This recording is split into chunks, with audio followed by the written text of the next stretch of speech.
Hello, everybody. It looks like we are live. Just want to give a few seconds or a minute for people who are tuning in to make sure that everything works, to make sure the audio works. So please just let me know in the comments that the audio works and that you can see both myself and the screen beside me. I'm also going to make it progress just to make sure that you guys can see the screen moving as well. So please confirm that you can see both me and that you can see the screen moving as well as hear me. I'm just gonna check something here on my phone, and then we'll get into it. So for those of you who don't know, I'm Dr. Jason Klop. I'm a naturopathic doctor. I'll talk a little bit more about myself in this training, just to give you a little bit more of a sense of my background, and we'll take it from there. Someone here said audio and video is great. Someone else said they can't hear the sound. So that maybe sometimes people have issues hearing because their Wi-Fi connection isn't quite stable enough. So as long as there's a couple of people that can hear, at least the majority, then it's probably not something on my end. So let's just give it a sec to see, to make sure that everything's working. All right, someone else said audio and video is fine. Great, wonderful. Well, with that, we'll jump straight in. What I want to do today is cover a bit of an overview of what FMT is and what my experience is in working with FMT, which, by the way, stands for fecal microbiota transplants. I know some of you are in multiple groups and have seen trainings and discussions and whatnot from me before, and so you may have more of an insight into this, and some of this may be just a quick review. And you'll probably pick up something new because I usually talk about things kind of on the fly as they come up.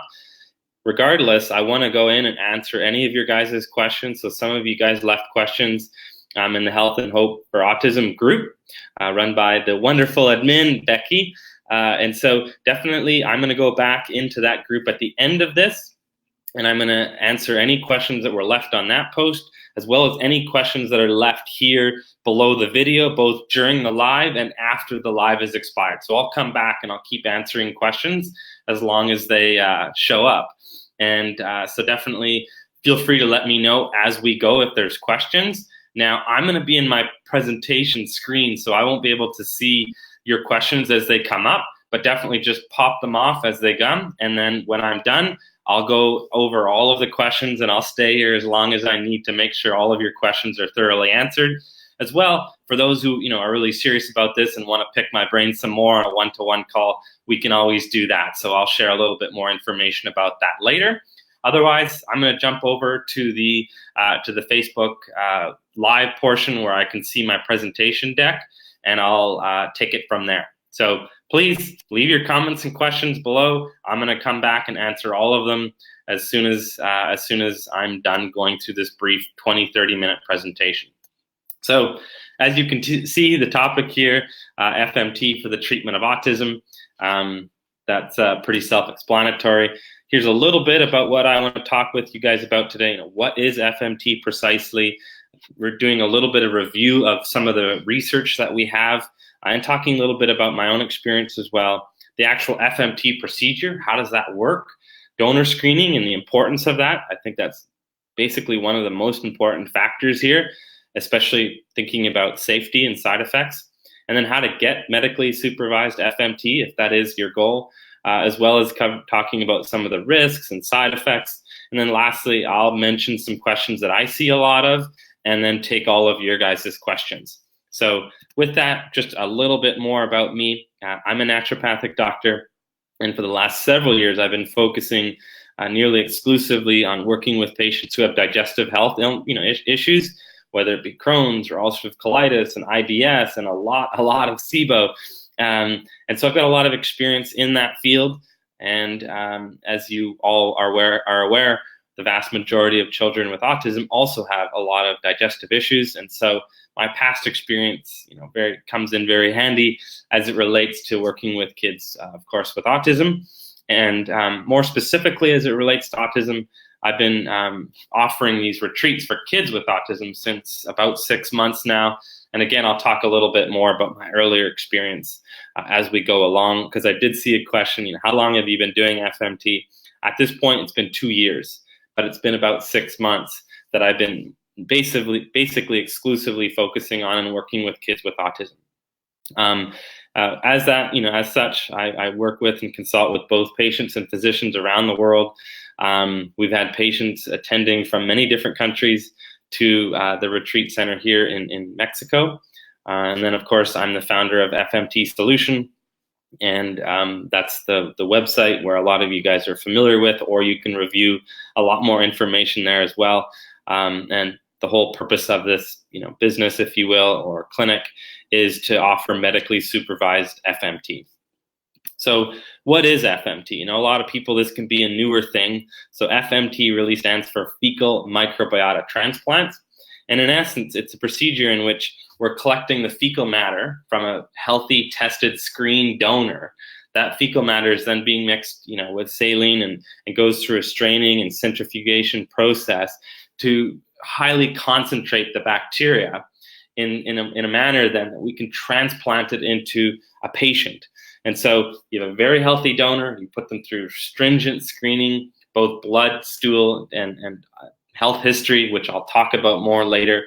And then we have a patient who has a condition and that we know from both research or clinical experience that could benefit from FMT, and we give that to them. And the basic idea or premise here is that the fecal transplant is going to replace the good bacteria that have oftentimes been killed or suppressed through the use of antibiotics and a whole bunch of other things. And so what happens then is you have an uprising of sort of harmful or bad bacteria, which we can then balance that environment by putting in this new transplanted bacteria to repopulate the colon. And we see a lot of course, health benefits associated with that, which I'll talk again more about later.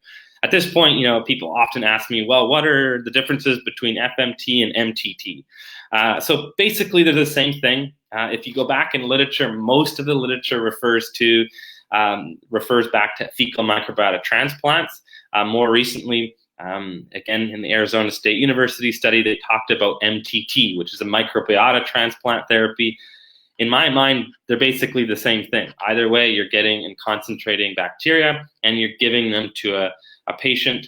And some people tend to think that MTT means that, well, you're straining, you're concentrating, and thereby it's just the microbiota and it's not the fecal material. In either case, there is still a small percentage of fecal material there, so I think it still qualifies.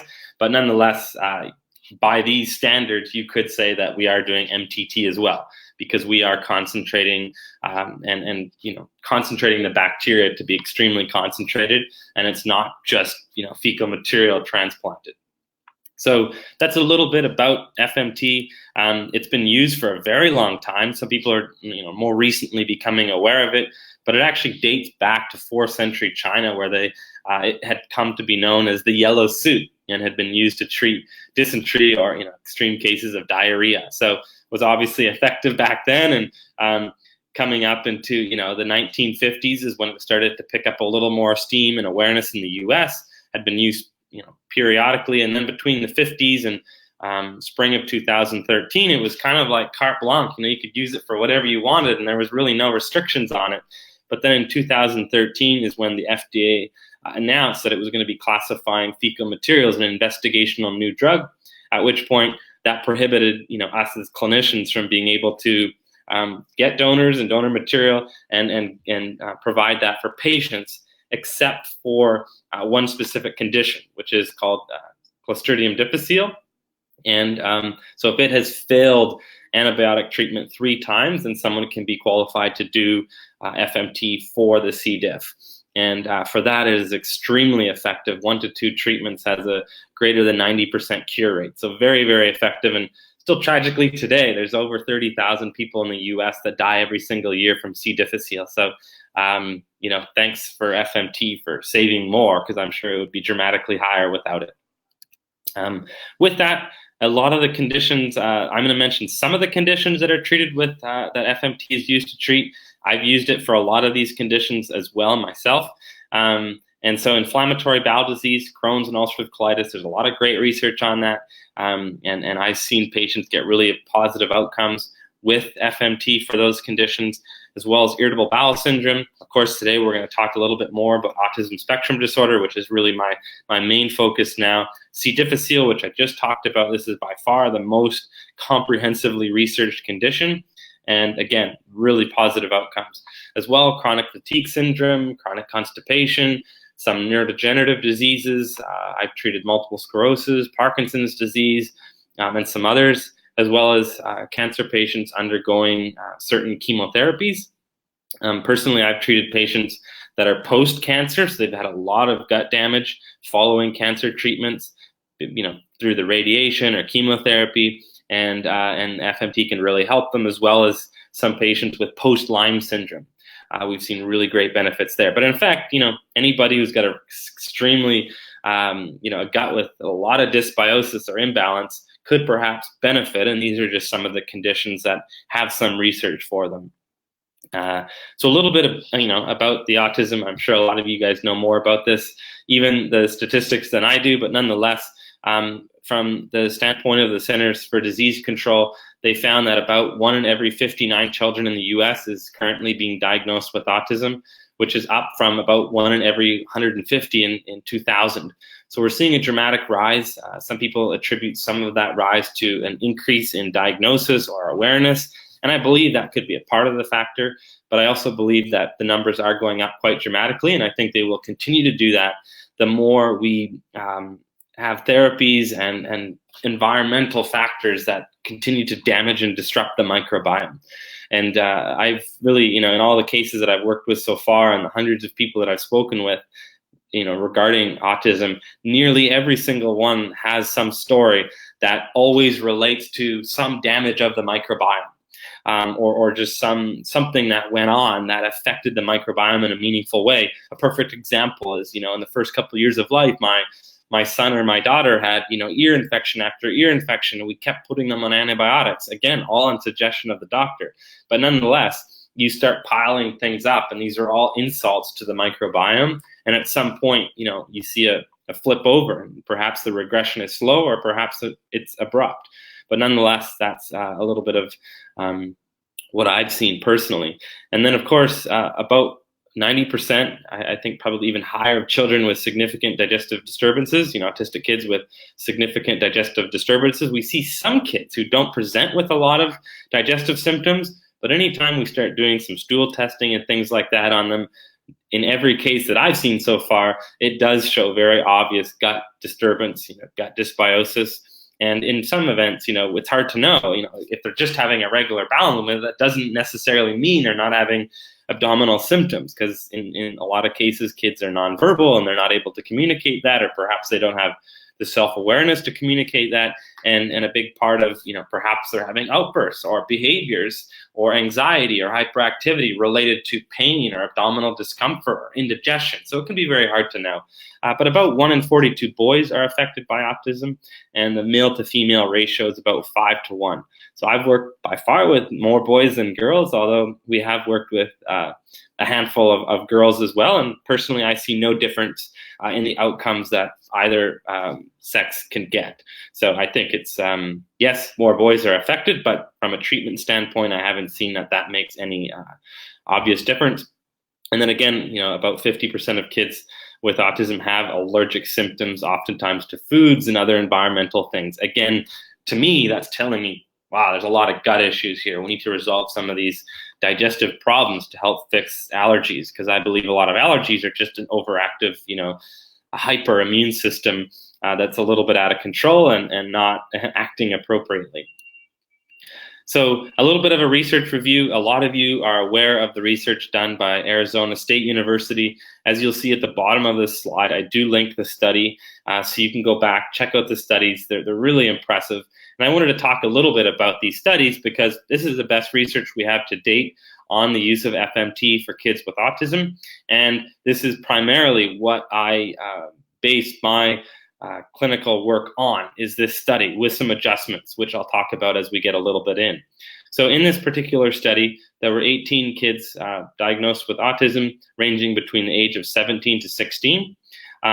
They went through extensive testing and questionnaires, again, which you can review in the study if you want to see. From a treatment standpoint, prior to FMT, they did vancomycin. They did a bowel cleanse. That's to basically wipe out any remaining vancomycin, as well as just cleanse the bowels to allow more space or more opportunity for the transplanted bacteria to take up and have effect. And then they gave Prilosec, which is an acid-lowering medication, because all of these kids did oral FMT. And the Prilosec helps to lower the stomach acid, thereby allowing more of the bacteria that are ingested to pass through the stomach without getting killed off by the elevated acid in the stomach, and to then transplant into the small and large intestine. They then went through 7 to 8 weeks of, in this case, they called it MTT, so fecal microbiota transplants or microbiota transplant. And then from an administration standpoint, as I mentioned, some did the loading dose, which is the initial dose, which is a very high concentration of bacteria orally, and others did it via an enema. And then following that, for those next 7 to 8 weeks, they did an oral administration at a low dose. So it was a liquid, aliquot, if you will. So this gives you a little bit of an idea of the timeline and how that treatment worked out, which is, you can see the first 14 days with the vancomycin, and then from day 12 onwards to the end of FMT treatment with the Prilosec, that's the stomach acid-lowering medication, and then the Mavi prep, which is the bowel cleanse, 1 day before FMT, and then high dose of FMT on day 16, 17, followed by the lower dose for the next 7 to 8 weeks, as mentioned. The bottom part of this table just shows what kinds of testing they were doing during that period of time and at what weeks. So that just gives you a little bit of an idea of how the treatment looked overall. And then following up, they checked in at 18 weeks, and what they found was there was an 80% improvement in GI-related symptoms that are typically associated with ASD. So very, very encouraging. And then they've seen about a 20 to 25% improvement in the autism-related behaviors, which includes social skills and improved sleep and other factors. Then they also seen an increase in developmental age by about 1.4 years. They did note that it was still lower than the chronological age, but nonetheless a pretty dramatic increase over a period of 18 weeks. Then what they did, a little bit about adverse effects. A lot of people ask me this question, what are you seeing? What kind of symptoms could we expect to see? And if you look at the research of FMT as a whole, generally speaking, you're going to see that it's very safe, very effective, and very well tolerated. And that's just across the spectrum for a lot of those conditions that I talked a little bit about before. But here in this study, what they said is that the treatments were well tolerated, and there were some temporary adverse effects. They've seen some mild to moderate hyperactivity, tantrums, and aggression, mostly around the period of time when they were doing the vancomycin. So when you're doing the vancomycin, you're killing off a lot of bacteria. It's causing an increase in toxicity in the body, just because when you kill bacteria, part of their cell walls have toxic material in them, and that has to be processed by the liver. If you're not detoxing properly, that buildup can cause some more inflammation and thereby hyperactivity or aggression or whatnot. And we do see that as well. Otherwise, they see no major changes in blood chemistry or any long-term adverse effects. So again, encouraging. And then the last point here, every family who started the study completed the study. To me, this is very important as well, because there's a lot of studies that may show benefit, but they start out with 50 people or 50 kids, and at the end they're at like 20. And so you're like, they got great results, but what happened to the other 30? Did they drop out because they couldn't tolerate the adverse effects, or they have a bad reaction, or what happened? And so in this case, everybody completed the study, which I think is meaningful. And then what they did is the same group, they didn't do any major treatments in between. They followed up 2 years later. What they noted is that the majority of the participants reported the same improvement in digestive symptoms compared to their baseline. And then they've seen an additional increase in improvement of the autism-related symptoms compared to baseline. So it went from about 20 to 25% to about 45%. So in 2 years later, there was an additional increase by about 20%. which is 20-25%, which is obviously very encouraging. It goes to show that FMT doesn't just have a short window of effectiveness. It shows that it continues to be effective and the improvement continues to happen even once you've stopped the therapy, which is, of course, the big goal here. There are a lot of other therapies for autism and other conditions where the benefit seems to diminish with time, but as we can see here, the benefit continues to rise and increase. What they've seen was at the start of the study, 83% of the participants were rated as severely autistic. At the end, there were only 17% that were counted as severe, 39% were mild or moderate, and 44% were below the cutoff for mild ASD. So again, really significant improvement. I mean, that's very impressive. As well, you can see here the 2-year study. I have a link at the bottom. Definitely go ahead, pull those studies open, review them. They're free online. Really a great resource to get into the numbers and the data if you're an analytical type. But I just wanted to cover a brief overview. So how does that compare to our approach here at FMT Solution? There are a few differences that we have compared to the ASU studies that I just talked about. So what we do typically from a pre-treatment standpoint, which I do feel is very important, we combine both herbal antimicrobials and vancomycin. The antimicrobials that we use are oftentimes biocidin. However, there are some cases where we individualize treatment even more. Perhaps if your child has a lot of parasites and it's been positive and tested, we may suggest some antiparasitic approach. Or if SIBO seems to be a very obvious symptom, we may suggest rifaximin. Or if there's a lot of fungal overgrowth, we may suggest some treatments there. And the vancomycin, most families do this. Some opt out of doing this because maybe they've had a very bad reaction to it or some other factor, but the vast majority do. All do herbal antimicrobials and most do vancomycin. And then during so that's a small difference. We also do 16 weeks of treatment as opposed to 8 weeks of treatment. So this study showed all this positive benefit with 8 weeks. However, there was a decline once they stopped treating, or I should say the rate of improvement declined once they stopped. And so it's now postulated that longer should be better. And in some of the new research that the Arizona State University group is doing, they're doing 12 weeks of treatment because they feel like that will lead to better outcomes. And I opted to do 16. I still get some questions. Well, if 16 is good, could you go ahead and do 20 or more? And the answer is, I suppose you could, but I don't think it's necessary, at least from the data and experience that we have so far. So the other thing is that all kids don't need to be on acid-reducing medication, because if your child is able to swallow, or your adult child is able to swallow capsules, they're enteric-coated, and so they can just be, they're protected by the stomach acid and can open up in the small and then again large intestine to have their effects there. If your child is not able to swallow capsules, we do have a liquid treatment option, and they would need to do an acid-lowering medication. So those are some of the primary differences between the approaches, but otherwise really quite similar. As I mentioned, pre-treatment, we really try to individualize as much as we can to help make the benefit of the FMT that much more likely. So a little bit of an overview of how treatment works. So we start usually about a month beforehand with the herbal antimicrobials, and then 2 weeks beforehand, we start with the vancomycin. All antimicrobial treatments and supplements and whatever else you're doing need to stop at least 48 hours before FMT. And then we do a bowel prep, most oftentimes with magnesium. So this is also a slight difference where we use magnesium in increasing doses to initiate a very loose bowel movement. And then depending on your child, we don't make this a requirement, but if your child can reduce their food intake for the day leading up to the FMT or the day of, then we suggest that. But I find that many kids have a very hard time with that, and are already, really hard to manage just with, as it is, never mind removing food completely. So a lot of times people will reduce the amount, but don't necessarily fast completely. And then for the treatment, it happens down in Mexico, and parents are there for about 5 days.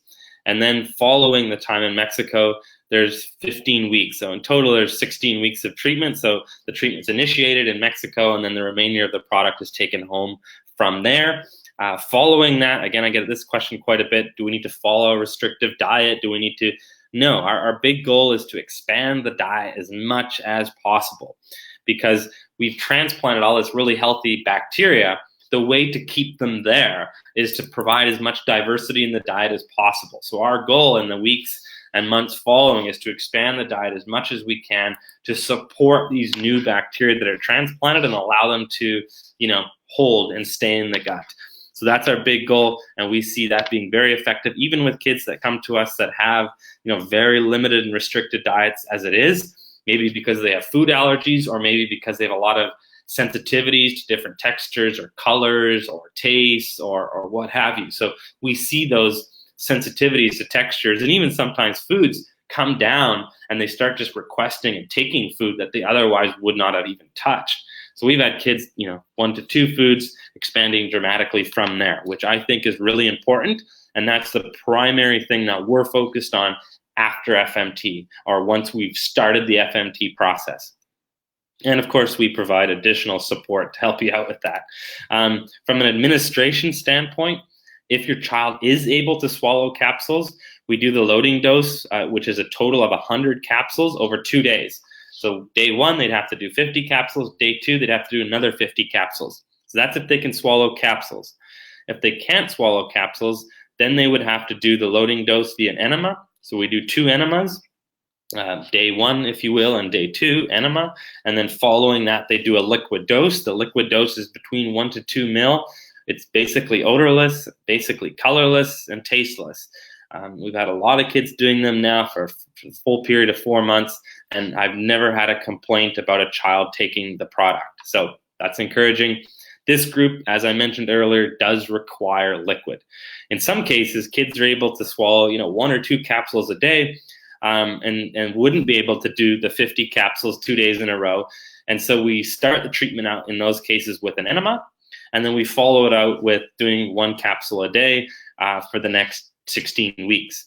The difference here is that we can then prevent the need to be on a proton pump inhibitor.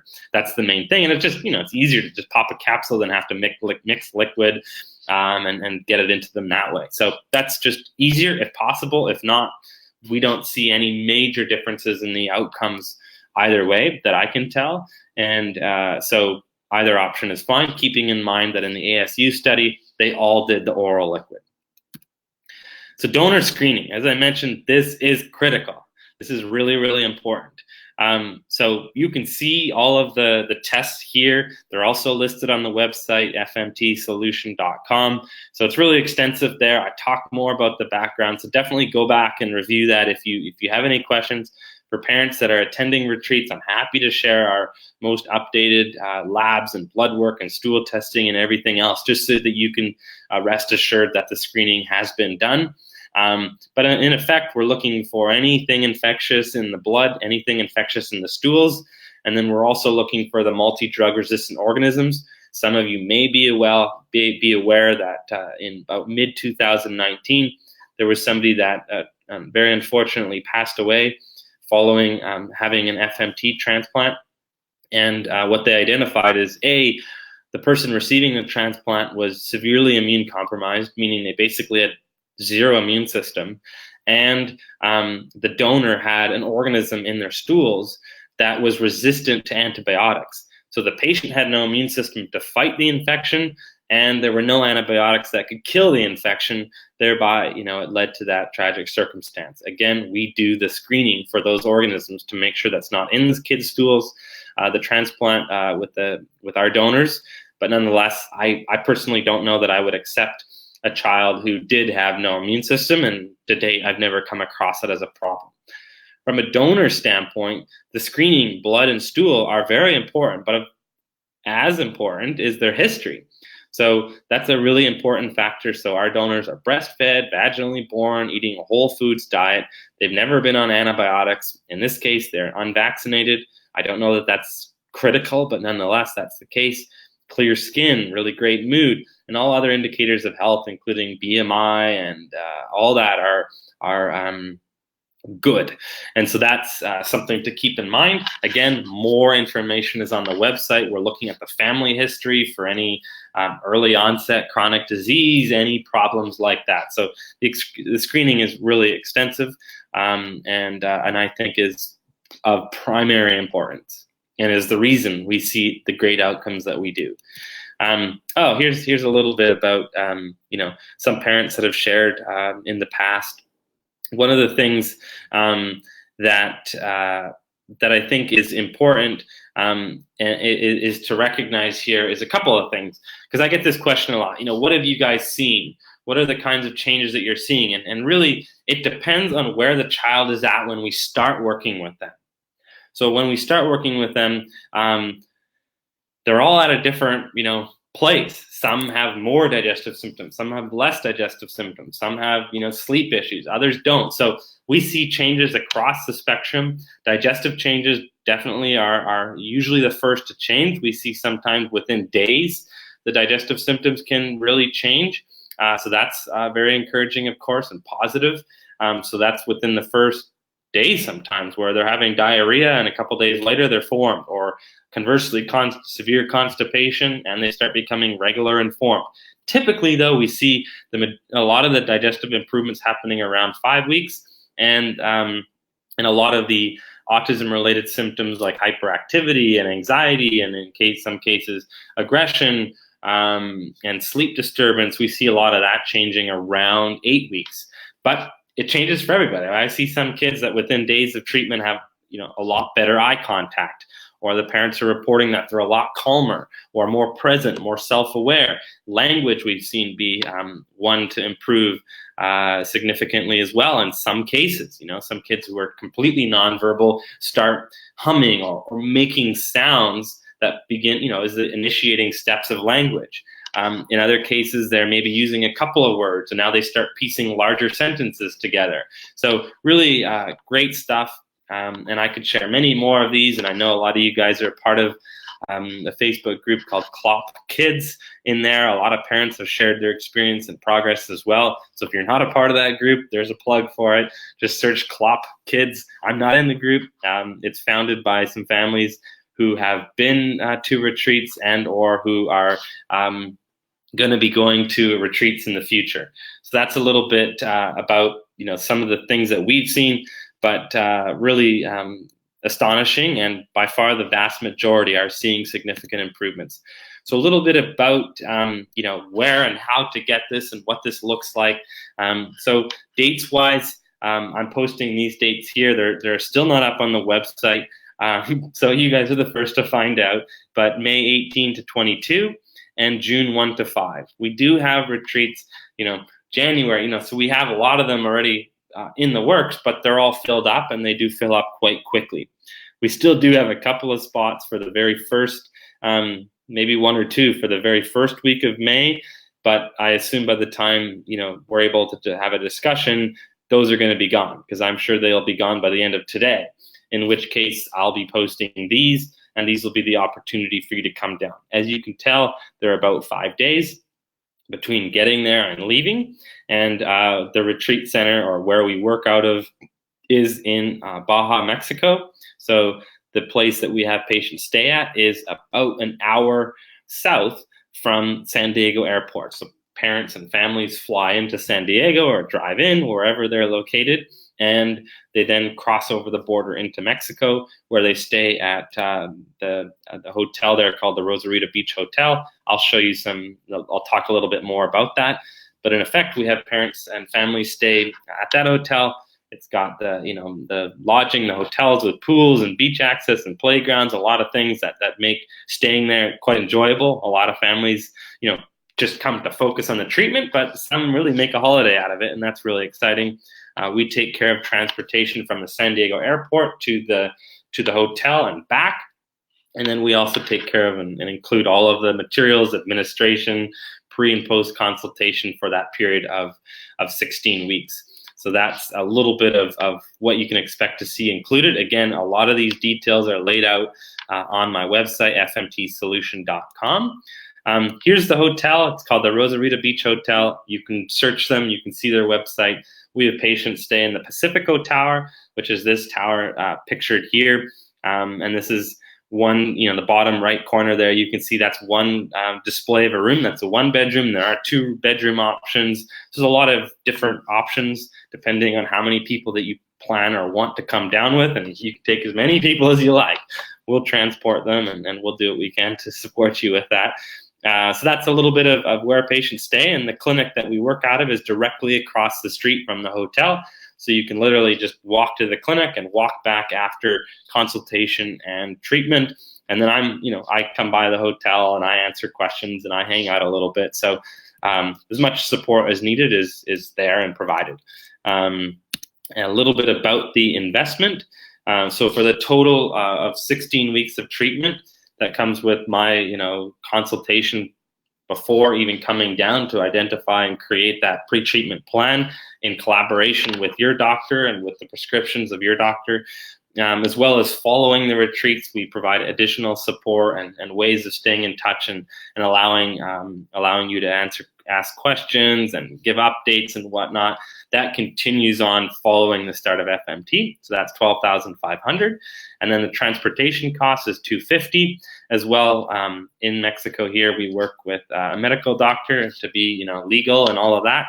And the consult with him is $250. And so these top 3 points are all that are paid to me or to the company. And so that's a total of $13,000, just depending on whether or not you need transportation. And then the hotel for 5-6 nights is between, for 5 nights is about $650 for a 1-bedroom, and a 2-bedroom is about $1,500, around there. We have a block discount. We get a bit of a deal with them. We make a reservation on your behalf, and then when you get there, you pay that total. So if there's any savings at all, they all apply to you. We just have worked out the deal with the hotel. We make the reservation to make it easy, and then you just show up, and everything is taken care of from there. So that's a little bit about that as well. We work from an administration standpoint. We have the nurse. Her name's Remy. And she helps out with an administration of the enemas. You don't have to do that on your own. She's been working as a nurse for over 30 years in intensive care with pediatrics for over 20 years. So very, very experienced. I hear some parents say to me, "Oh, you haven't seen a child like mine. They don't like doctors. They don't like medical procedures." And I think by now I've seen it all, but who knows? I could be surprised. We're quite used to it, and we'll do what we need to do to make sure that the treatment goes off without any major issues. So a little bit of if you do want to move forward with this, if this is something you're excited about and you want to have a conversation with me to talk about your child's case and make some, have me answer any of your questions, definitely go ahead and book a call with me. I'd be happy to speak with you. fmtsolution.com/talk. Please, be somewhat serious about moving forward. I don't want to just talk about the weather, although that is an interesting topic to me. I have a lot of calls that are booked every day, and I try to expand my schedule as much as possible, but it is hard to keep up with the demand of the calls. And so I just ask that if you do book a call, be as serious as you can about this process. And please review as much information as you can on the website and just know a lot of details. Have a list of questions for me. And as you'll come to find out, I'm very transparent. I'll answer any question that you have. I know this is a big decision for you, and so I want to make it easy for you, and I want you to feel comfortable and confident about it. Either way you decide to go. So if you decide to do it, I want you to feel comfortable and confident. And if you don't, I still want to help you out. I still want to provide clarity and more information. And I know every case is individual. So that's why I provide this opportunity to talk and just make sure that this makes the most sense for you and that the timing is right for you. Otherwise, a little bit about some of the questions that I get. There's a lot more that are on the website. As I mentioned, I'm going to start answering all of your guys' questions here following this slide. So keep leaving them in the comments section. I'm going to go back and view that here shortly. A question that I get quite a bit is Mexico safe? The media don't necessarily portray that. I currently live here with my family. I've got 3 young children, and we've never had any issues. There's a lot of people that are crossing the border every single day, between 75 and 100,000. Every single day are crossing the border from Mexico into the U.S. and vice versa. So there's a lot of movement, and I've never had any issues. I always tell parents, I'm not out either at 2 a.m. in areas that may not be safe. So I live a pretty simple life here. I go to bed at 9 or 10 o'clock. So I think you just got to be conscious. Rosarito Beach Hotel, where we do this, has been around for a very long time. They don't have any issues, nothing that I'm aware of. None of our families that have come have ever had any safety concerns or problems here. I know other clinics, because there's a lot of medical tourism here, with people coming over from California for dental work and hip replacements and you name it. So there's a lot of traveling for that reason.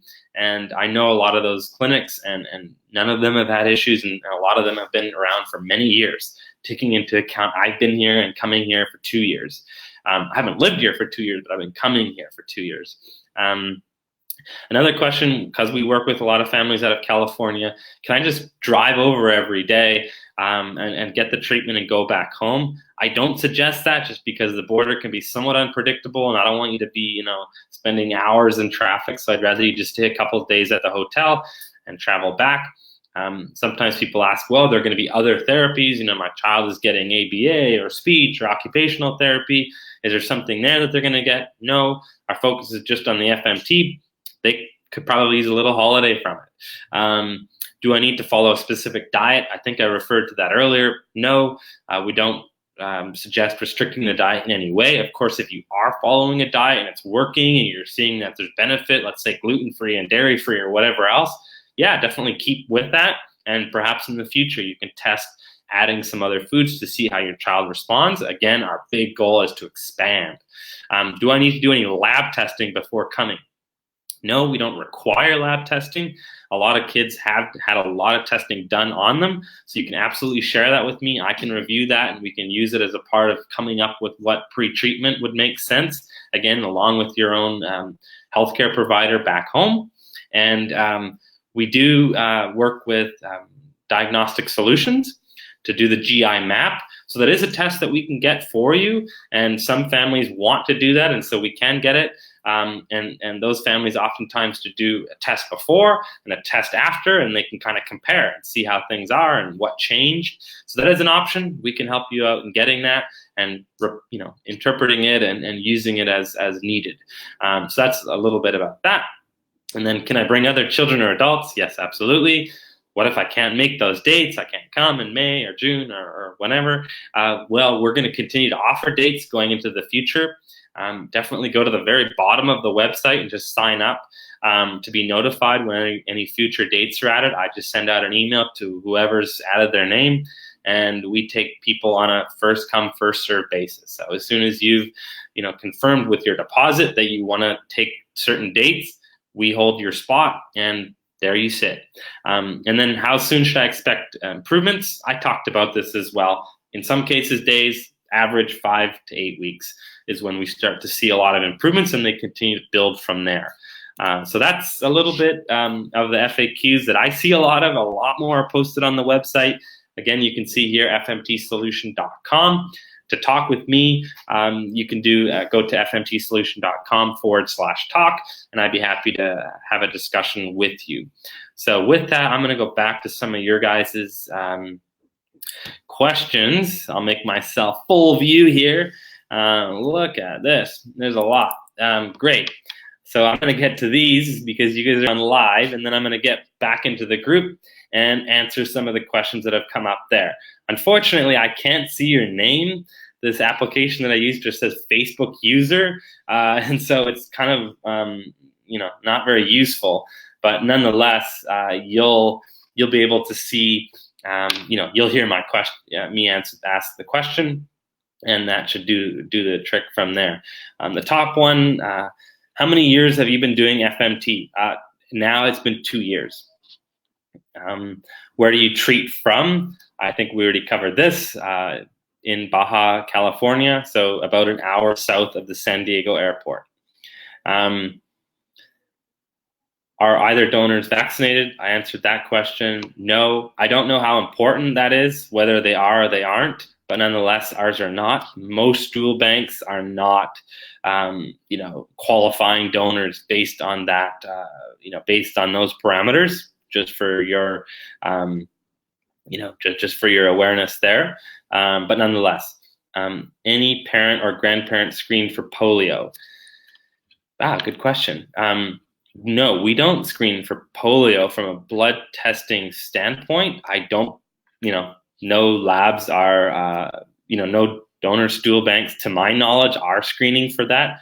That's the first time I've gotten the question. I mean, if that came up in our family history screening, that's maybe something we would think about, but that's not been the case. Of course, from a grandparent standpoint, it could be possible that there was a case of polio today. With most parents and with kids, polio is very uncommon. So that's not something that we're routinely screening for. So people are answering the questions before I can even get to them. So thank you. What about a kid who had FMT prior but continues to have dramatic food sensitivities and cerebral/brain allergies? Very interesting. I'd want to know a little bit more about the FMT, that you did.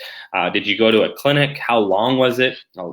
All of the clinics, except for what I'm doing here, are generally offering 10 enemas for cases of autism. That's not nearly sufficient.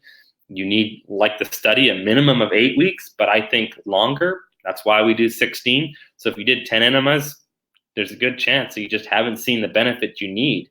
And then if you've done it at home, which I'm not an advocate of, but I know people do it, the question is, what was the donor quality? Was it a really high quality donor or not? And then again, how long was the treatment period? So those are some of the questions that I would ask. Have we had kids do FMT that have gotten it elsewhere? Yes. And we've seen them continue to make improvement. And so the answer to that question, I suppose, is yes, but it would depend on some of those other things that I mentioned. If you did only 10 treatments, well, you just probably haven't seen any of the benefit yet because it's not long enough, or if it was a really poor donor, that could be the reason as well. Someone said, how can we get in touch with you directly? Well, I've already answered that. You can just schedule a call with me, fmtsolution.com/talk. I hope there's still spots left. I keep opening them up, adding hours, and they're booking out quite far. So definitely, if you do book further out, make a note. Definitely add it to your own calendar so that we're there. Where are your donors sourced? They're from the U.S. The donors are. We know them very well, so I'll just go with that. Someone said, "Are they my family?" No, they're not my family. But suffice to say, we know them very well, and we've been using them for several years. Someone asked, what remedy would you recommend to be sure liver is detoxing properly when participating in FMT? So oftentimes kids can be on liver support already, in which case I'll take a look at the supplement and I'll say, yeah, either yes or no, that it's sufficient. When I say no, it's because it has something in it that is antimicrobial in nature. For example, a lot of people are on BioRay, and it has olive leaf extract in it, which is antimicrobial. And so I'll say, no, that's not a great one. But if you intend to participate, I'll share with you some of the options that we use. And so that's I'll give you some indications at that point. Do older kids benefit too, like a 10-year-old? Yeah, absolutely. 10-year-old, no question. The oldest I've treated adults, not with autism, into their 70s. But with autism, I believe the oldest is 24, and we are still seeing benefits there. So a 10-year-old, no question. I think the amount of improvement that you could see from a 10-year-old compared to, say, a 24-year-old might be different, right? Like statistically speaking, the percentage of improvement will likely be higher from a 10-year-old just because they have a lot more learning and development to do yet compared to, say, someone who's in their 20s. But nonetheless, adults are still seeing really positive improvements in my experience. And I've treated teens, older teens, younger teens, as well as plenty of kids, ranging from 3 and the average is definitely between 3 and 10. probably 7 or 8 is the average. Have you ever treated a high-functioning boy? My son's ATEX is between 9 to 14, depending on the day. I'm wondering if MTT can help us reaching 0 ATEC. So the question is, yeah, we have treated more high-functioning kids. Of course, the improvement isn't as dramatic, right? I mean, if we have a child that has severe diarrhea and that changes in a couple of days, it's like, wow. Or a kid's super hyperactive and like running around for 12, 14 hours a day and they're calm, dramatic. In cases where the children are higher functioning, the improvements are more subtle. So it's less obvious what changes are taking place. And so I would ask questions a little bit like, how are the digestive symptoms, right? Like, does he have any digestive symptoms as well? What's the history here? Is there any history of a lot of disruption to the gut microbiome?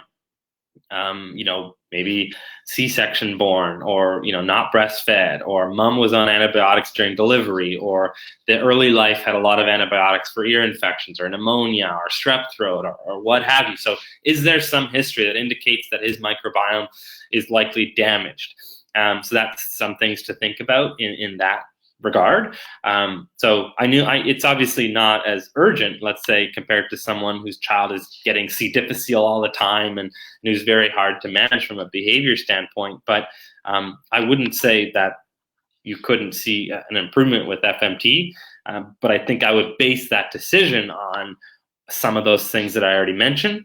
Oftentimes, as I mentioned earlier, kids that don't have any obvious digestive symptoms, when we do stool testing, that can oftentimes show a lot of problems, dysbiosis or overgrowth and what have you. So depending on your child's age, that could be a factor where they're still very young and some of those symptoms haven't yet presented themselves, or if they're older and you've already gotten through treatment and you've brought those numbers down dramatically, then maybe you don't need to do FMT, and that's okay. But there's still the possibility, again, depending on the history. And you would have to keep in mind, because there's not a lot of symptoms, the changes that you would see would be less obvious. But nonetheless, you would still likely to see changes. What is the recommended age to start the therapy? There's no recommended age. Generally, the cutoff is 3 years old, although I've treated some kids before 3, almost 3. So that's the start. But I don't have any suggested age or recommended age. I mean, most people want it as soon as they can because they want to give their child a leg up and try to fix their digestive issues as soon as they can. How do kids do with cleansing, etc.? Is it upsetting for them? The bowel cleanse? No, that's not very upsetting. We're doing magnesium in increasing doses. So it's either a powder or a liquid or whatever, and then they just have a loose bowel movement. It's not a big deal. I've never had a problem, seen a kid with a problem with that, so I wouldn't be concerned about that. Doing the enemas, if they're unable to swallow capsules, can be a little upsetting. They don't always like it. So that, yes, can be upsetting, although it's very quick. We're not putting them to sleep, and I'd be happy to talk about that more if there are additional questions about that. But we do them in the evening. We suggest a little melatonin to make them a little sleepier. You take them straight back to the hotel. You put them to sleep for the night, and nearly all children have held in both enema treatments overnight without any issues. So yeah, it's a little upsetting during the enema, but we're quite experienced with it and haven't had any major issues with that. It's very quick. We can get them on the table. We can administer it in like 30 seconds, get them dressed, off they go. So really quite quick. The question was about here, can you guys provide information on how safe it is at the resort or wherever we go? Yeah, I believe I already talked to that point. Of course, the resort has security and everything else, so there's security everywhere. But we've never had any issues with that. And as I said, I live here. I interact, I go around, I do everything. And I've never had an issue or fear of being unsafe. In fact, I'm very well accepted here. The Mexican people, as you'll come to find out, are extremely generous, open-hearted, helpful.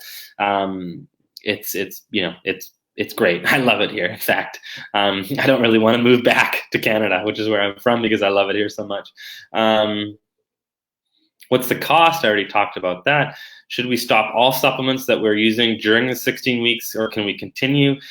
I think I kind of touched on this. We would ask you to discontinue anything that was antimicrobial in nature. So otherwise, you can keep going with the majority of supplements, although historically most families reduce the amount of supplements they're on quite dramatically. So some kids come to us and they're doing 20 different supplements a day, and the parents are feeling a little overwhelmed with it all. And so I just say, pare it down, take the majority of those out, because maybe they're not seeing any change or benefit with it. They've been doing it for a long time, but mostly it's anything that's antimicrobial we'll cut out. You can share with me the whole list of things that you're doing, and or ask your doctor, and I can tell you, oh, this is optional, this cut out, optional, cut it out. Yes, this is fine to keep taking, and so on and so forth. What we do find, though, is once you start fixing the gut and they start digesting and absorbing better, a lot of these supplements begin working. So that's something to keep in mind. Is Mexico the only place that we can do this treatment? Good question. I am going to be going to Dubai in March to do a treatment group. That one sold out very, very quickly. So it's currently full. This has not been posted yet, but I will probably be posting this next week. I'll be going back to Dubai again in April. And so, keep that in mind. If you're coming from Europe or somewhere in the Middle East, we have a lot of families from, that side of the world, if you will, coming. The second one in Dubai is filling up pretty quickly here. So if that's a better option for you, then keep that in mind. Otherwise, someone said, if they don't, Turkey or Germany? No, currently we're not in Europe. It is an area that I'm in, looking at, and where I've been invited to.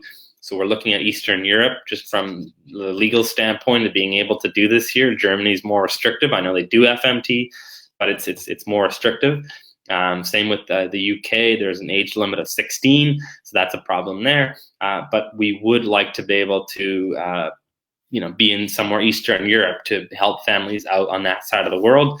But we still get families traveling from, Spain and Italy and the UK and beyond to Mexico. And, they make it into a little vacation at the same time. So we do have people coming from abroad. Otherwise, Dubai currently is the only other location. March is full. I will be announcing April at some point. I just wanted to give the families that couldn't make it into the first one but really wanted to, the opportunity to confirm before opening it up to the general public.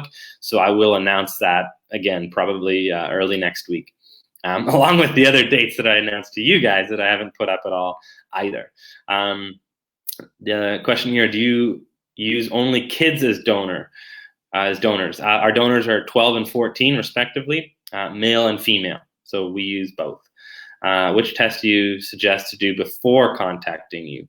I think I kind of covered this. You don't have to do any particular test before talking to me.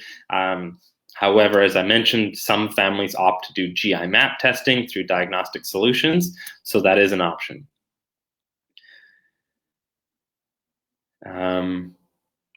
Someone said here, Dear Tammy, I sent you a message to your messenger. If you don't mind to reply, I greatly appreciate it. I don't see that. That's probably not a question for me. I'm not Tammy. Do your costs include all the tests needed to be done? I don't require any testing to be done, so no, it doesn't include it. Someone said, can you DM me, please, regarding this? You can send me a message if you want to talk with me. Either on Facebook or an email, jason@drjasonklop.com. My email is also listed on the website. Another question here, mostly the kids with the BM issues or picky eating benefits from FMT. I kind of talked about this. The majority of kids that we work with definitely have digestive issues. That's the majority. But we worked with quite a few now that have also not had very obvious digestive symptoms. However, when we look at their stool testing, the majority, all of them so far, have had very obvious gut dysbiosis and problems there. So I would say that all the kids that I've treated have had digestive issues, whether they presented with symptoms or not. So no, in that case, even the kids that didn't have a lot of digestive symptoms, they still seen benefits, let's say in anxiety or hyperactivity or sleep or other factors. So you don't need a ton of digestive symptoms to have still see benefit here. But again, most kids do have digestive symptoms, so that's most of my experience.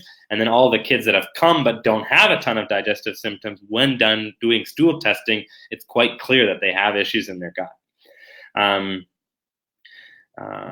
How much do you charge for talking if we book a call? Nothing. I don't charge anything. Who is an ideal candidate for FMT? My kiddo doesn't have any GI issues. Well, I kind of talked about this a bunch of times, so I hope that answers your question. If not, clarify. Most kids without symptoms actually have issues with their gut on testing. And I think a part of the reason why, just because your kid's having a regular bowel movement doesn't necessarily mean their gut is functioning as it should. So if you're seeing undigested foods there, or they're bloated, or they're gassy, or maybe they have abdominal pain or indigestion, but we don't know about it because they can't communicate it, or they don't have the awareness to communicate it. Those are other factors that are affected, and you don't always know until you start looking more in depth at stool testing and whatever else to determine that perhaps something else is going on. If they had food sensitivities and allergies and things, most definitely they have gut issues as well. Someone said, my kid does not have eating or gut issues. Mainly it's speech, which causes meltdowns and tantrums. Will FMT be needed for him? Well, I mean, I wouldn't say it's needed. I mean, it's not required for anybody, but the question, better worded, might say, could he benefit from FMT? And I think the answer is yes. Can we stay somewhere else? I have an in-law that lives right next to that hotel. Absolutely. You don't need to stay there. You can stay at your in-law. No problem. Wish you would do it for children under 5. We do it for children under 5. I guess this is an answer to the next question, which was, it's free. He is not giving guidance on your specific child, answering FMT questions if you're considering going to a retreat. Yeah, so I mean, it's an opportunity for me to learn more about your child's case and then answer any individual questions that you might have. My son is 4. Can he be treated? Yes. What is the minimum age to qualify for FMT? Typically 3 and up, although I have made exceptions and treated kids that are 2. Although vast majority are 3 and up. Are there any regression or hyperactivity that's reported after FMT? That's a good question. Regressions, no, I can't say that that's what we see. But we have seen once we start FMT, there can be an increase in some symptoms. Just like the study that I talked about earlier, we have seen an increase in some pre-existing symptoms. So once we're doing the FMT, there's a lot of, we're putting in a whole bunch of new healthy beneficial bacteria that causes a little bit of a battle, if you will, with the existing bacteria that may not be beneficial, or maybe too much of a certain strain. And so as that balance and equilibrium is achieved, there can be an increase in some pre-existing symptoms. If you do nothing, that will go away within a couple of weeks, if not shorter. If you support the liver with detox, that may not happen at all, or will go away very quickly. So yes, we have seen some of that, but it's something that goes away as the sort of microbiome balance works itself out. What if there is no digestive, I guess it might mean symptoms observed, no constipation, no diarrhea, no pain, but still showing autistic symptoms and nonverbal, low functioning, etc. Again, I think I answered that question a few times now. But good question. I mean, I think it's a great question. I just have answered. Is it recommended to combine this therapy with or while chelating? No, I would suggest not chelating while doing this. If you're planning to do FMT, I would plan to do all of your chelating beforehand and then reevaluating afterwards. But even then, I probably wouldn't do chelation afterwards unless it was really indicated. So if I had a choice, I would do chelation beforehand if that's indeed what you did want to do, or if there's elevated lead or mercury or what have you. But I wouldn't do it together. Hello from Ireland. Hey, the Irish are great. Gotta love the Irish. You guys are all light years ahead of us here in Ireland. Just feels like we have no clue here. not much help. Sorry to hear that. I know, I hear that a lot. That's why we have families coming from Ireland, both to Mexico and to our location in Dubai. This person asked about Andy Cutler chelation with MTT. No, I don't suggest that. The big reason is not because necessarily there's like some contraindication. It's mostly because we want to see what's doing what. And so there's no reason to combine the two of them. You may as well do chelation until you start FMT, which at this point, the soonest you could come for FMT would be May or June. And so you have another 4 to 5 months at the soonest. But if you wanted to come later on in the year, you could do that too. So I wouldn't suggest doing the two together. But definitely beforehand, no problems. You can consider it as well afterwards, but you may not need to. That's why I suggest reevaluating where you're at the end of this whole treatment, keeping in mind that a really diverse, healthy gut microbiome is important for the detox of toxic metals as well. For children with chronic diarrhea, approximately how long on average until the stomach seems to balance out with normal stools? We've seen that change within days. So the answer is days often, but it could be a couple weeks at most, typically, but usually within days. Any warranty the FMT will work? No. It's like any other therapy out there. I can't guarantee any outcomes or results. What I can tell you, though, is the vast majority of patients that we've treated significantly improve in some variable. But no, I can't do that. I don't know. But you can rest assured that the vast majority do improve. So that should give you some confidence. Would you recommend a probiotic for the microbiome in the meantime while we're considering FMT? What are your views on probiotics? Are they worth taking daily? Oh, good question. Oh, man. So yes, I do think some probiotics can be helpful. But the more experience that I'm getting in this field, the more I'm starting to question a lot of the probiotics that are being used. So yeah, you kind of caught me there. And I haven't fully formulated my opinion.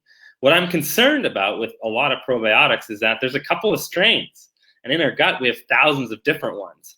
So that's concerning to me. I think we're pushing certain strains over others, and that becomes a problem. I have the same contention with just trying to kill stuff, right? So trying for years to kill parasites or years to kill yeast or years to kill certain bacterial overgrowths. I think that to me is also concerning. We're not taking into account the full integration of how everything works. And I believe a lot of times things like fungal overgrowths and parasites and things like that are actually there to try to conserve the microbiome and keep it alive. Be kind of like a garden. If nothing is growing in your garden, you know it's screwed. Like no weeds at all are growing there. There's nothing there in the soil for even weeds to live on. That's a problem. So I think that weeds, in this case fungus and parasites and certain bacteria, are there to try to hold on to that garden. And so that's why it's concerning to me to try to even kill them, because you kill all that off, then what are you left with?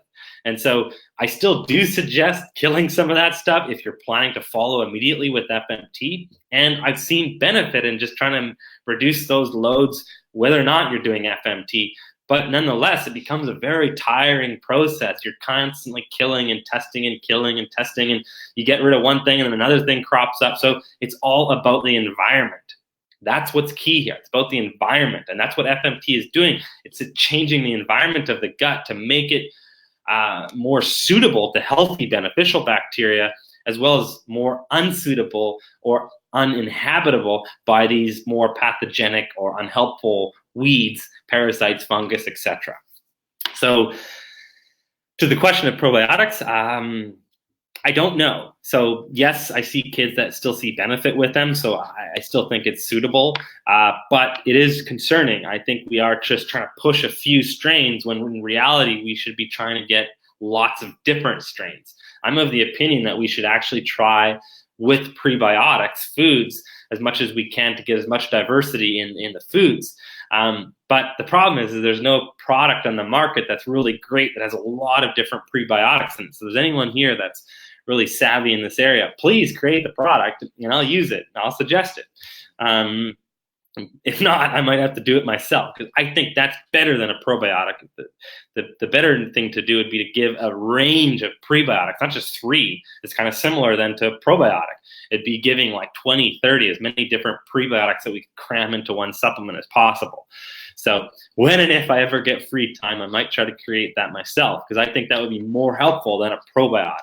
But nonetheless, if anybody out there is savvy enough, go ahead and do that and let me know. I'll be your advocate as long as you've got a great product. So a bit of a convoluted answer, but nonetheless, I think it's a really great question. Is it possible to bring this treatment to Canada? Yes, we've treated many Canadians.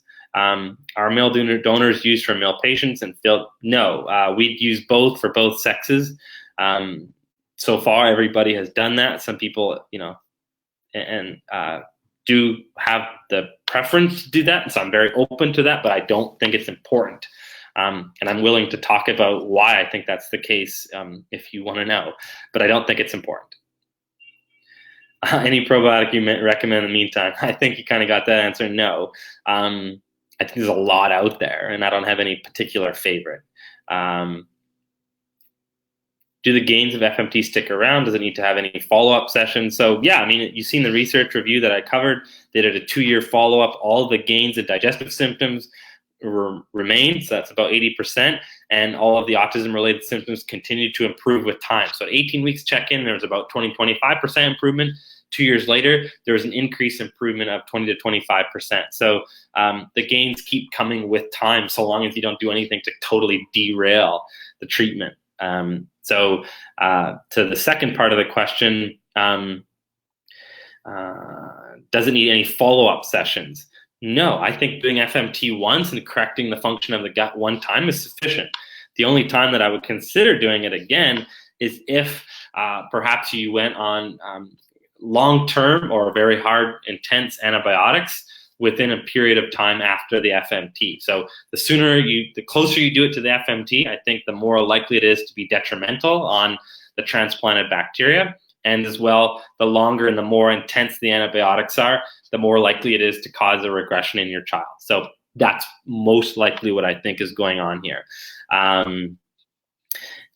So yeah, that's what I would think about. But no, across the board, it's not like stem cells. It's not like a lot of other therapies out there that you need to constantly repeat. It's something that you should be able to do one time and be done with it, so long as nothing gets in the way, like antibiotics or other things. In the meantime, you're building on the benefit that you're getting by helping the gut out and everything else that you're doing by adding more food and variety and everything else in. Do they do FMT here in Houston? No, it's not allowed. But we've treated many families from Texas that have come initiate treatment in Mexico and then take product back with them. If a child has constant chronic constipation, will the FMT capsules just pass through? No, I mean, I don't, the constipation has nothing to do with that. Chronic constipation is absolutely an indication for FMT treatment as it stands, regardless of whether or not there's autism involved. But we would expect to see an improvement in the chronic constipation. And usually in cases where there is constipation, I suggest some support, whether it be magnesium or otherwise, just to try to get more regular leading up to FMT. And then while doing FMT, until such point that the beneficial bacteria can change the microbiome enough to cause or support regular bowel movements without any kind of intervention. So we have some kids that are severely constipated and have been for years, and they can resolve that within a very short amount of time. After getting the initial 5 days of treatment, are we supposed to do it at home? So yes, you take the rest of the product with you home, but you would not be doing any enemas. You would either be doing liquid or capsules. Do you have to take antibiotics before, during, or after FMT? Definitely not during and after, but yes, before we do suggest either vancomycin or biocidin. If you haven't got it, listen to the front of the training. I talked about that quite extensively. How do I know if the enzymes we're using is antimicrobiome, like you said? We use Houston enzymes. I'm not familiar with that particular strain of enzymes. Most enzyme products are not antimicrobial, so they're safe. However, if you were to come down and to do FMT, you would send me the list of supplements that you're on, and I'd be happy to review them and say, yes, it's okay, or no, it's not okay. But generally speaking, most enzyme products are fine because there's enzymes. They're not antimicrobials. My son does not experience any intestinal problems, nor dysbiosis, nor permeability. Is he a candidate? So I've covered that one again. Definitely go back, listen to it. Possibly he is. But definitely go look. What are your thoughts on adding in foods like gluten and or casein after FMT? Good question. Most kids cannot handle them, but have you seen any kids at your retreats be able to add one or both of those back in after a FMT without exacerbating autistic behaviors? So that's a really great question.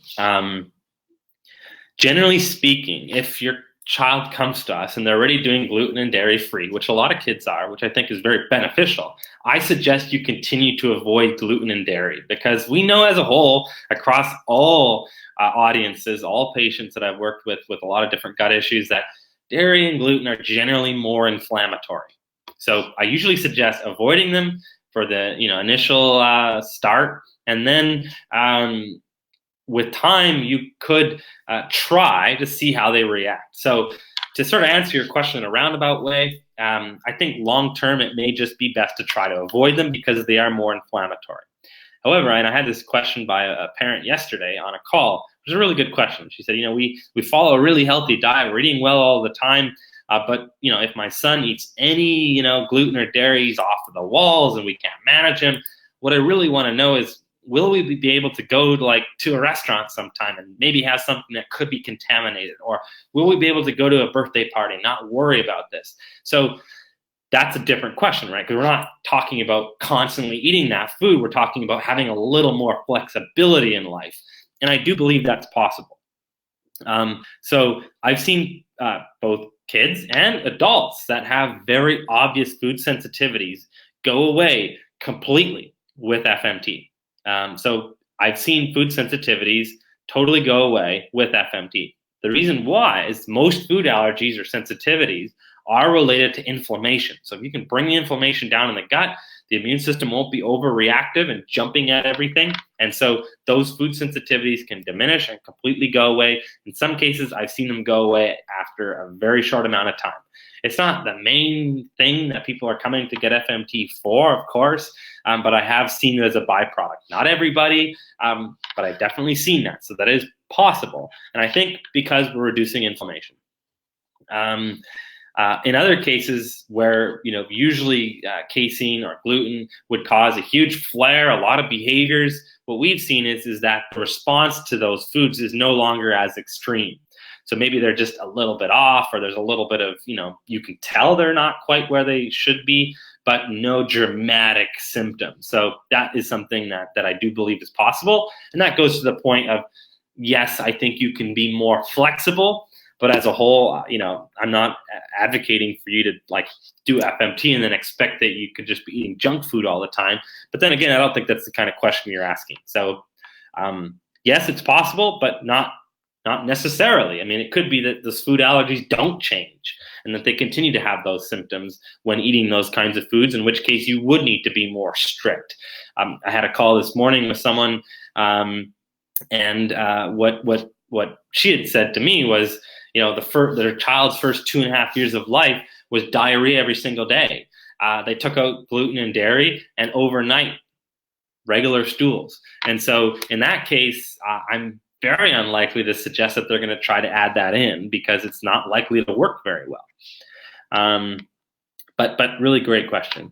Why FMT improve but not cure? I don't really think about this as from a curing standpoint. I mean, if your child is off of the spectrum, they're still they're dramatically improved. So you could say, that might qualify as curing, but I don't think about it that way. I don't talk about it that way. I'm not attempting to cure. I just want to see dramatic improvements in digestion, language, behavior, sleep, cognitive ability, social awareness, social interaction. So we see all of those things. That to me is more important.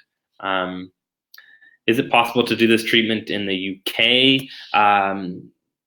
There is a clinic in the UK, not my clinic, where they do treat kids over 16, because you can't do it for kids below 16, but they do enemas, and they typically do 10 days of enemas, which again, I don't think is enough. But I know people that have gone and done treatment there. Can we choose our own donor, and or are your donors vaccine free? Yes, our donors are vaccine free. We have 2 donors that we use. So, I mean, in theory, you could choose one of the 2. We don't work with your own donor. I mean, logistically, that's way too challenging. And, because we have our lab, and so you're wherever you are in the world, and how are we going to get the poop there and be able to do the processing in a timely manner to, make sure that you don't lose all the viability of the product. So no, we don't work with someone else's donor, just because logistically that would be very challenging, and they have no track record of safety, even if we do donor screening. Not really related to FMT, but what are your thoughts on Dr. Nemchek's theory of autism cause/reason? I'm very familiar with the Nemchek protocol. A lot of kids that come to us have either been on it or continue to be on it. Some of them respond well to it. Others really didn't respond well to it. So I'm familiar with it. I'm not exactly familiar with what his exact theory is. I mean, I imagine it's similar to mine in that it's, there's a disruption in the microbiome and leading to inflammation and other reasons. But I don't know if I can comment specifically on that question, because I don't know that I understand his theory intimately. But I've seen kids who have either gotten some benefit with Nemchek, and we do FMT, and it improves the benefit even further. Some that didn't respond well to it at all. Maybe they reacted strongly to the inulin, or couldn't tolerate the olive oil, or whatever it might be. But I think it stands for itself. There's a lot of kids who are really benefiting, so something is working there, and I think whatever works is great. But I can't really comment on the theory aspect.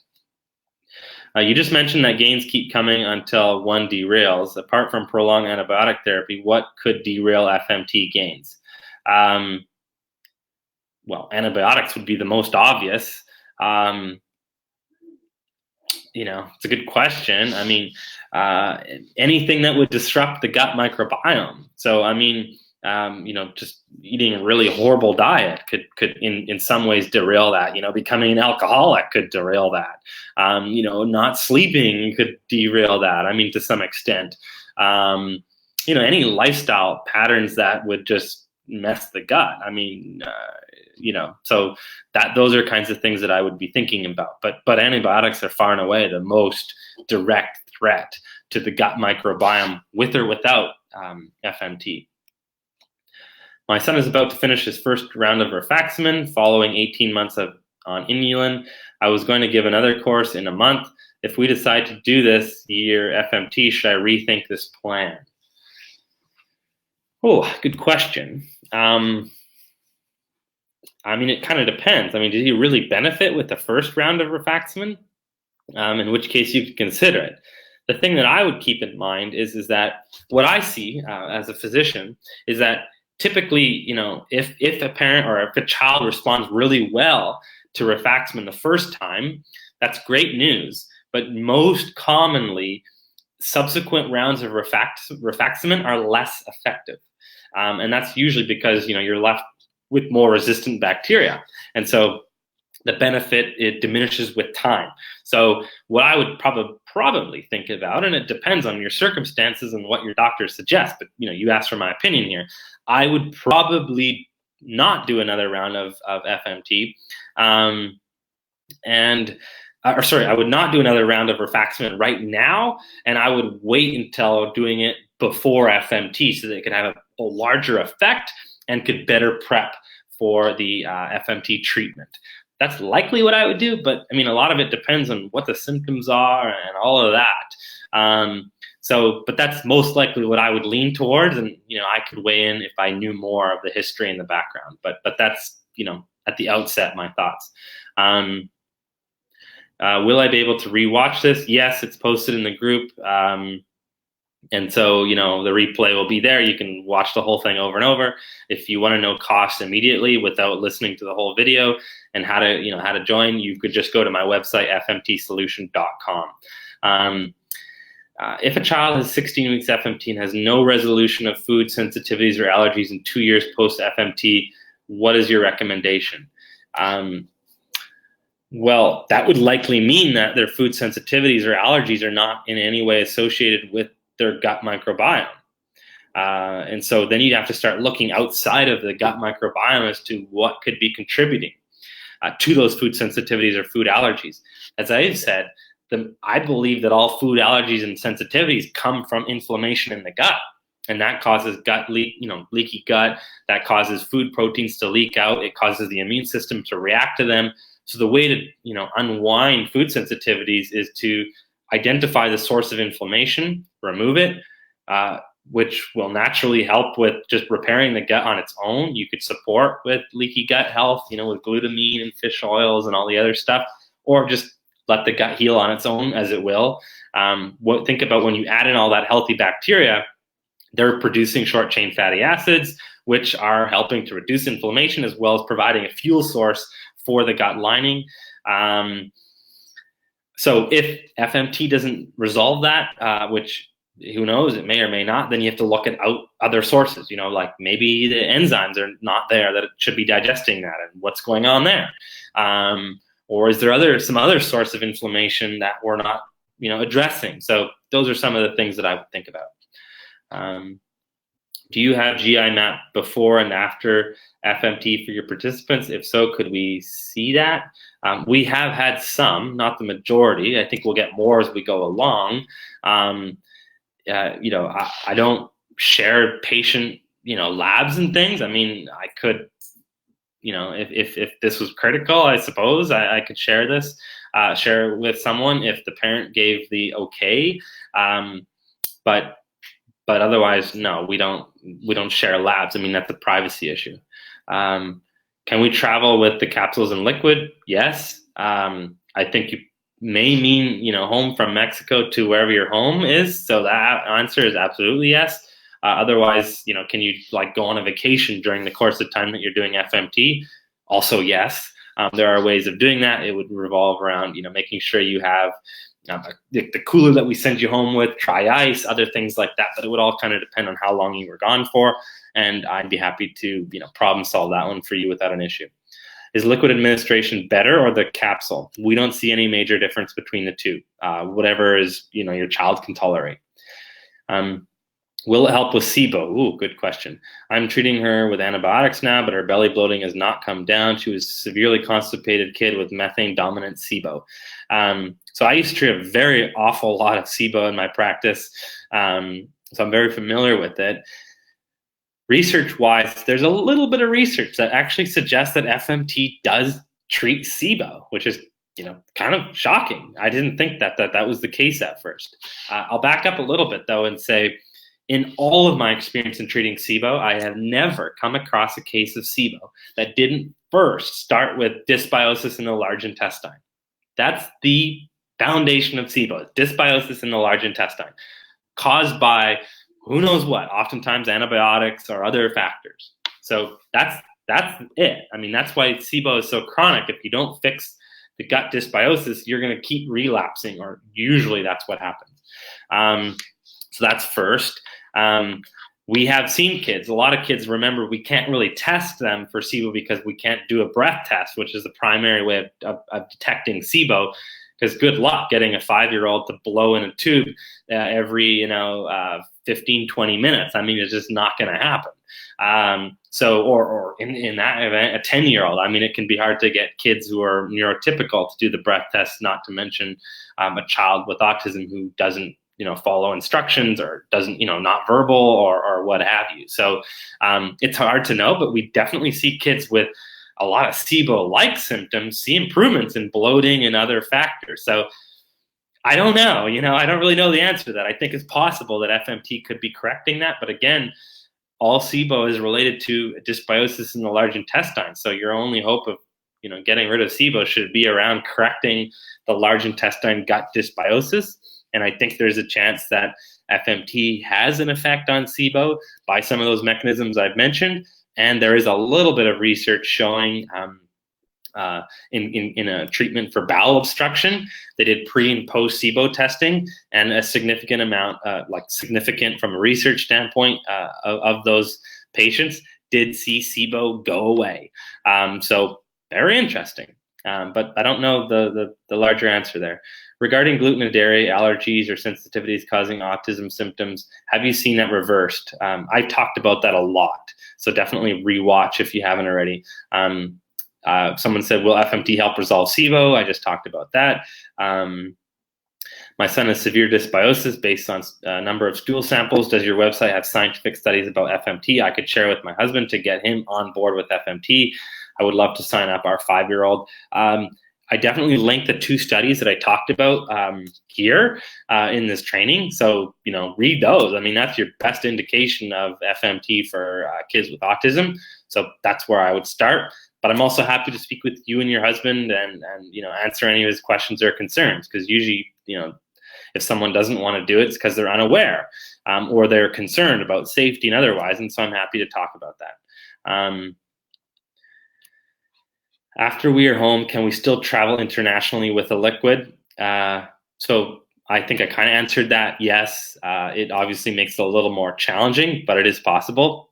I would just help you to problem solve that one. It may require you, depending on the length of time that you're gone and if you're staying in one location or not, it may require you to get a second freezer to store the product in there. But it is possible.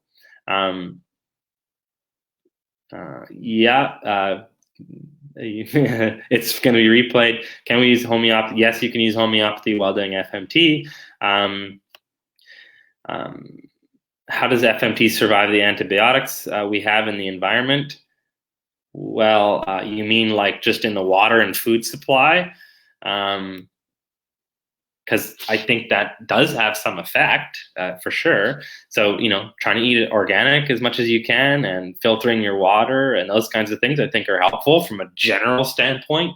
But I don't know that the concentration of antibiotics within the environment is so high that it would totally disrupt, the microbiome as it is, because there's a lot of people that don't have autism and don't have digestive issues that have very healthy microbiomes.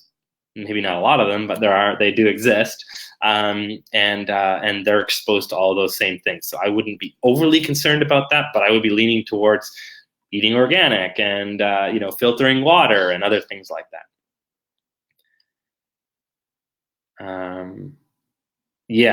Someone responded to the question about, traveling. It can be a little bit harder, but it depends if you're staying in one place or not. I've heard a lot about children improving with camel's milk. What do you think about it? I grew up on a dairy farm, if you didn't know that. And so, I'm quite familiar with the industry. I've milked for many, many, many years, waking up at 3 a.m. So I'm very familiar with the industry, and I'm not ranting and raving for dairy because I think there's a lot of people that have problems with it. But nonetheless, I kind of laugh when I think about it, because I'm used to the idea of milking a cow, but milking a camel just sounds hilarious. Nonetheless, I've seen kids who've benefited with camel's milk. So, hey, I've tasted it before at a medical conference. So they were selling camel's milk, and I tried it, and I was like, no, it's actually not bad. I think it has very high amounts of immunoglobulins. And so I think that's a big reason why it can work quite well. But otherwise, is it a solution? I don't know. I mean, it probably lowers the gut inflammation a little bit, helps with leaky gut. So in fact, that could be helpful, but is that the source of the problem? No, there's probably some inflammation there, which could be caused by gut dysbiosis, which you need to address. But I've seen kids do well on it, so I'm not against it. How about SIBO? We've talked about that. Can we specify a male or female donor? Yes, you could. Again, I don't think that's really important, and I'm happy to talk about why that's the case, but you could. I don't know who this is, but someone is just answering my questions for me, so thank you. You know a lot. Have you seen FMT normalize secretory IgA? I don't know the question to that answer right off the top of my head, but in theory, I mean, usually secretory IgA is reduced because the body's constantly trying to fight infections and otherwise. And so if you can get rid of those, then yeah. I've seen secretory IgAs come up or like normalize, whether they're high or low, just in generally treating digestive health.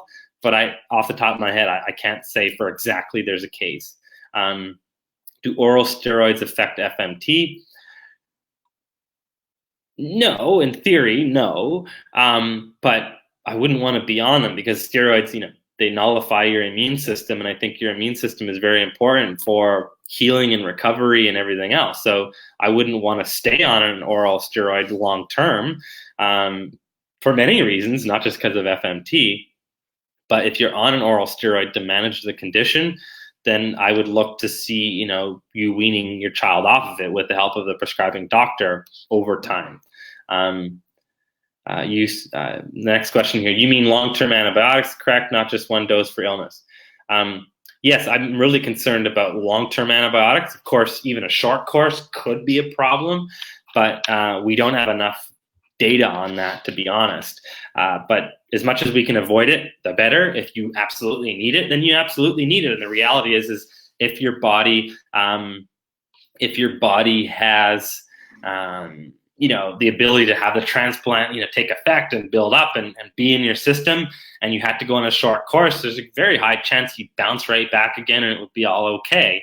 But that is a risk.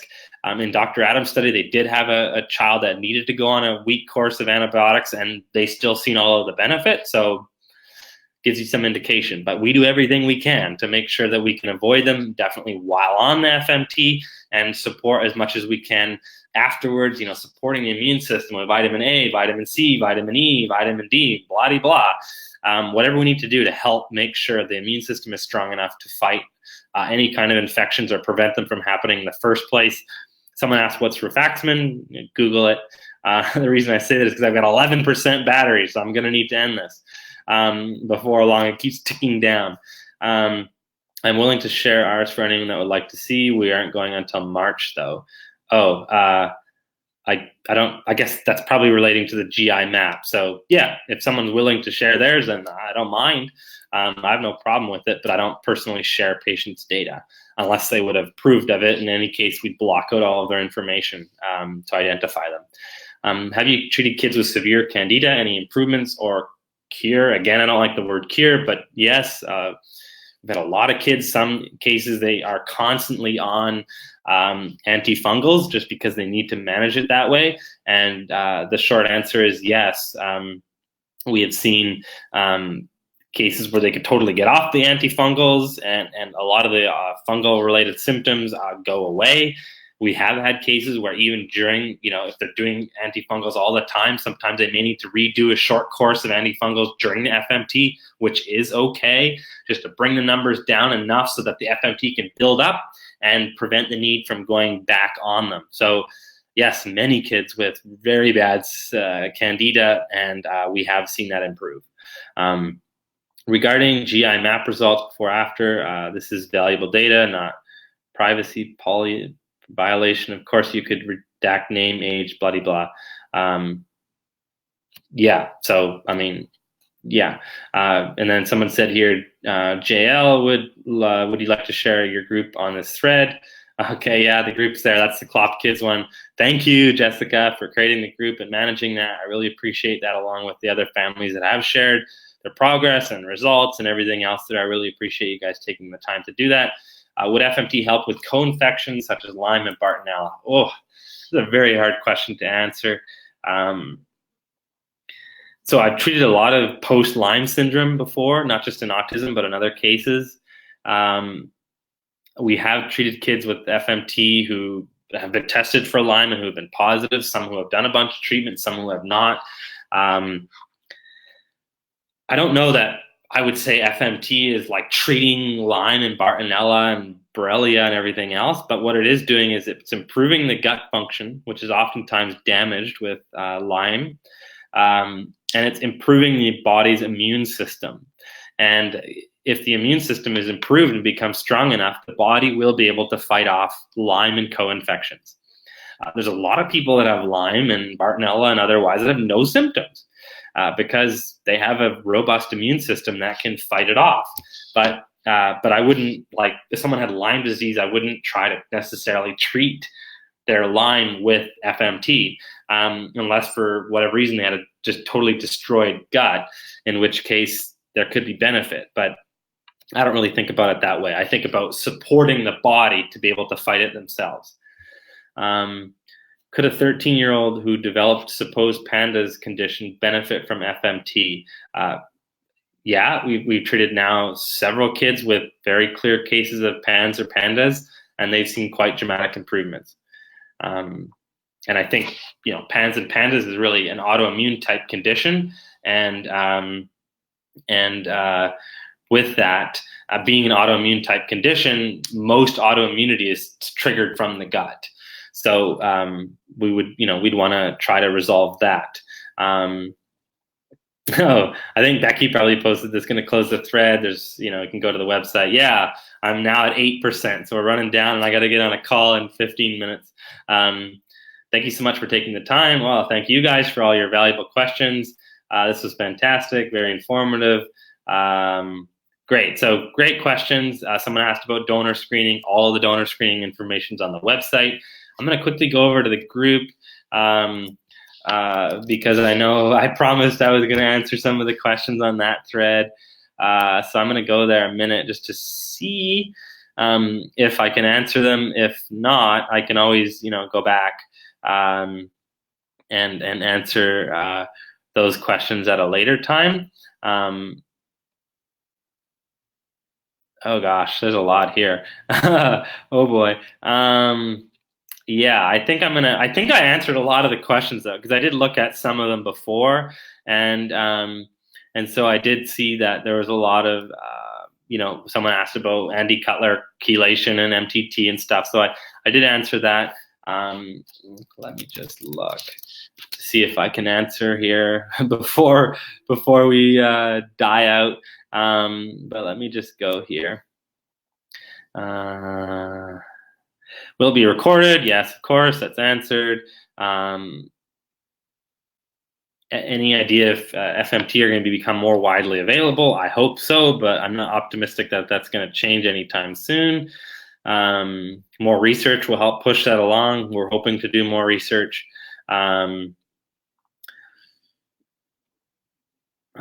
What is the screening questionnaire for donors? What is screened on paper and how many generations?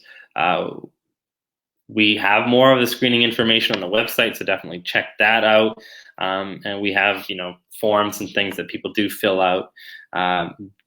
We usually screen back to parents and grandparents. We're not going beyond that. Who are likely non-responders? If a child or adult has Crohn's, are they a non-responder? Well, Crohn's is an indication to do FMT in the first place. So I would do FMT for a child that had Crohn's, whether or not they had autism. So that wouldn't qualify someone as a non-responder. I can't really say that there's, if a child has autism, I think they have the likelihood of benefiting from FMT. Is there a difference in results of capsular enema? No, we don't see that. Has anyone done this? Does it work for autism? Yeah, I mean, lots. So the answer to that question is yes. What are the BMI of the donors? Thanks, Jessica, you answered there. 19.2 and 20.2, so very healthy weight donors.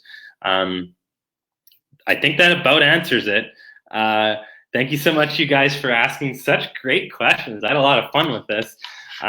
You guys are brilliant. You get some really, really intelligent questions. So very happy to have answered them all, and I've enjoyed being here. Thank you, Becky, so much for hosting this and allowing me the opportunity to share and to inform you guys as much as I can. I really hope this was helpful. I'll go back and answer questions as they come up. I got to get to another call here and run and grab the charger for my computer. And I look forward to speaking with some of you guys. Some of you guys are attending future retreats. So I look forward to meeting you and to speaking with some of you who have booked a call. If there's no more availability for calls, I apologize. I'll go in and try to add some more, convince my wife to give me some days in the weekend. But otherwise, it was really a pleasure to be here. And I'm just really excited to witness and be a part of so many families' improvements and progress. This is really a privilege and an honor to me. And I really, again, hope that this was informative. And if you have more questions, leave them below, or go ahead if you are serious about this and want to book a call, fmtsolution.com/talk. So again, thank you so much, and we will see you on the flip side.